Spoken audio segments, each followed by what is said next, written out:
Bonsoir à tous. Bienvenue à notre épisode captivant où nous allons plonger tête première dans un sujet essentiel pour tous les apprenants de français. Comment améliorer vos compétences d'écoute en français? Prêt pour cette aventure? Oui, totalement. Je pense que l'écoute est vraiment cruciale pour maîtriser une langue. C'est un peu comme le squelette qui soutient le corps d'une langue, non? Absolument.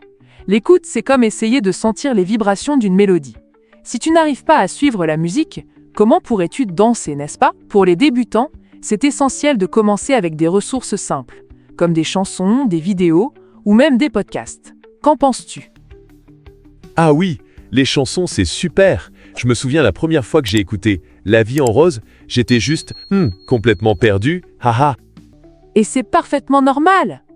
En fait, se sentir un peu perdu au début peut être très bénéfique. C'est comme plonger dans une piscine sans savoir nager. Tu flottes, tu te débats, et peu à peu, tu commences à comprendre la manière dont ça fonctionne. Oui, j'adore cette analogie. Donc tu suggères de s'immerger dès le départ, c'est ça? Exactement. Écouter des dialogues simples et des podcasts pour les débutants est une approche idéale. Par exemple, je recommande d'écouter 1 ou 2 fois quelque chose avant d'essayer de le comprendre complètement. Ça aide à saisir les mots et les phrases. Mais comment sait-on quand on est prêt à passer à quelque chose de plus complexe? C'est une excellente question. Je dirais que lorsque tu commences à te sentir à l'aise avec les mots que tu entends ou que tu es capable de reformuler ce que tu viens d'écouter, alors c'est un bon indicateur pour passer au niveau suivant. Ah, comme dans un jeu vidéo. Tu sais, quand tu débloques un nouveau niveau, c'est trop marrant comme comparatif.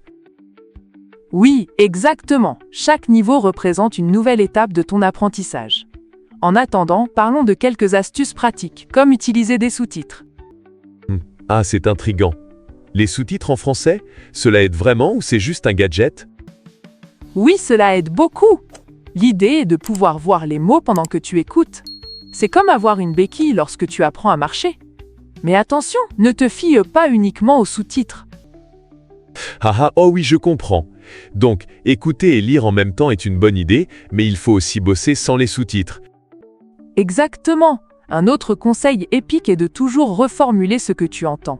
Lorsque tu es en conversation, essaye de reformuler ce que l'autre personne a dit. C'est une super façon d'absorber le vocabulaire. Oh waouh, je n'avais jamais envisagé cela.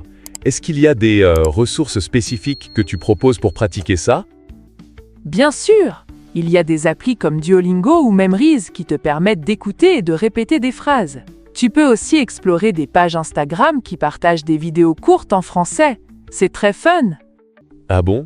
Je dois absolument les noter? Écoute, le temps passe vite, mais j'adore tout ça, ça m'immerge dans un nouvel univers. Oui, et souviens-toi, écouter, c'est comme faire des réserves d'énergie. Plus tu écoutes, plus tu t'immerges dans la culture et la langue. Parler avec des natifs, c'est crucial. Cela me fait penser, je devrais commencer à chercher des échanges linguistiques tout de suite. Oui, c'est une très bonne idée.